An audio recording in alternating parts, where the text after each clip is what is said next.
बिस्मिल्लाहिर्रहमानिर्रहीम। अस्सलाम वालेकुम दोस्तों, कैसे आप सब खैरियत से हैं? लर्नर्स क्लब में आप लोगों को शामदीद। आज हमारा जो टॉपिक है वो किचन के हवाले से किचन वोकैबुलरी आज हम सीखेंगे अपने लेसन के अंदर। स्टार्ट करते हैं। सबसे पहला वर्ड हमारा जो इस्तेमाल होता है वो होता है उबालना। ठीक है, दूध उबालते हैं, पानी उबालते हैं, चाय उबालते हैं, तो बॉयल अप। ठीक है, या बॉयल, उबालना, बॉयल अप। अगर हम किसी को कहते हैं जी दूध उबाल दो, अब कहिए बॉयल अप द मिल्क। ठीक है, तो बॉयल अप द वाटर, उबालना यानी कि कोई भी चीज वो बॉयल अप कहलाएगा। यह है बॉयल ओवर, दूध उबलना, कोई चीज उबल के बह जाए तो वो बॉयल ओवर होगी। सही है, ऊपर की तरफ आ जाती है। फिर है बॉइल्ड अवे, उबल उबल के कोई चीज खत्म हो जाए। सही है, तो वो क्या हो जाएगी, वो बॉइल्ड अवे है। अवे मतलब आपको पता होता है कोई चीज खत्म हो जानी, चली जानी। उबल उबल के बॉइल्ड यानी कि बॉयल हो चुकी और खत्म हो गई। कूल डाउन, ठंडा करना। सही है, फिर वार्म अप, गर्म करना, किसी भी खाने को गर्म करना, वार्म अप। सही है, तो गर्म करना होता है। ओवर अ लो हीट, धीमी आंच पर। टर्न डाउन द हीट, आंच धीमी कर दो या रिड्यूस हीट टू लो। सही है, जब आप कहते हैं कि टर्न डाउन द हीट, आप आंच धीमी कर दो, और अगर आपकी जो आंच है वो हाई फ्लेम पे है या मिडिल मीडियम फ्लेम पे है, तो आप क्या करोगे, फ्लेम कहते हैं आंच को, तो आप क्या करोगे कि हीट या फ्लेम दोनों को हम आंच ही बोलेंगे। सही है, तो रिड्यूस हीट टू लो या रिड्यूस फ्लेम टू लो। ठीक है, जो आंच है अगर आपकी मीडियम पे है या हाई पे है तो आप क्या बोलोगे, उसको कम करने के लिए क्या बोलोगे, लो करने के लिए आप बोलोगे रिड्यूस हीट टू लो या रिड्यूस फ्लेम टू लो। सही है, फिर है आंच दरमियानी कर दो, रिड्यूस हीट टू मीडियम। सही है, अगर लो है तो आप क्या करोगे, इंक्रीज हीट टू मीडियम। ठीक है, अगर हल्की आंच थी और आपने दरमियानी करनी तो क्या करोगे, इंक्रीज हीट टू मीडियम या इंक्रीज फ्लेम टू मीडियम। ठीक है, और अगर ये जो है वो आंच आपकी हाई फ्लेम पे है तो आप क्या बोलोगे, आप बोलोगे रिड्यूस हीट टू मीडियम, आंच दरमियानी कर दो।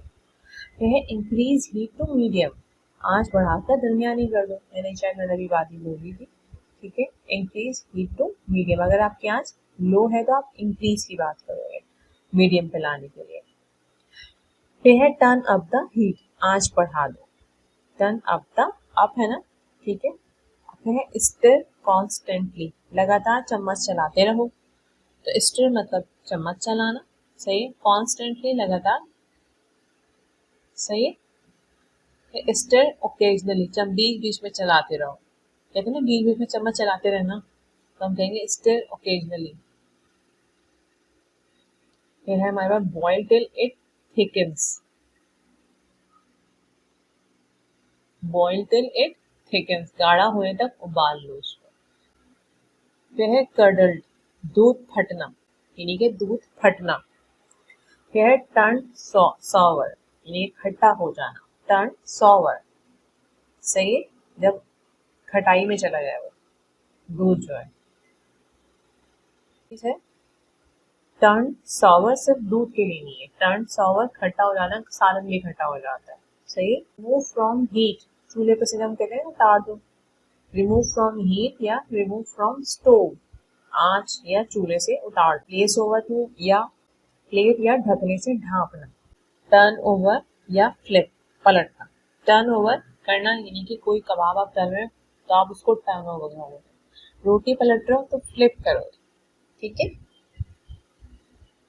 Drain out, निथारना। सिफ्ट, छानना। सिफ्ट यहाँ पे आटा छानने की बात हो रही है। रिमूव, निकलना, अलग करना, उतार देना या हटा देना। ठीक है, पिक ओवर, बीनना। आपने दाल बीनते हो, आप चावल बीनते हो, ठीक है, उसमें से निकाल देते हो पत्थर वत्थर जो भी कचरा होता है निकाल देते हो, तो बीनते हो ना, चुनते हो। फिर है रिंस, मतलब धोना, खंगालना। फिर है सॉटे, यानी कि चम्मच घुमाते हैं या भूनते हैं जो हम लोग। ग्रेट कहते हैं कद्दूकश करना। फिर है चॉप, या चॉप अप करना, छोटे छोटे टुकड़ों में करना। फिर है कोर्स, धर धरा करना, मोटा मोटा पीसना। फिर है थिन, यानी कि बारीक। फिर है ओवर कुक्ड, ज्यादा पका हुआ जो होता है। फिर अंडर कुक्ड, यानी कि कच्चा। फिर है स्प्रिंकल, यानी कि छिड़कना। टू सॉल्टीज, बहुत ज्यादा नमकीन। और टू मच सॉल्टी, नहीं कि बहुत ज्यादा ही नमकीन, जो कड़वा हो जाता है नमकीन, वो वाला टू मच सॉल्टी इसको बोलते हैं। फिर है पुट, मतलब डालना, कोई भी चीज़ आप इसमें आलू डालते हो तो पुट करोगे। वीडियो पसंद आती है तो इसको लाइक करें और इसको शेयर भी करें। मेरे चैनल को सब्सक्राइब करना मत भूलिएगा। बेल आइकन के बटन को प्रेस कर दें ताकि मेरी सारी वीडियोस आप लोगों को बर वक्त मिल जाए। अल्लाह हाफिज़।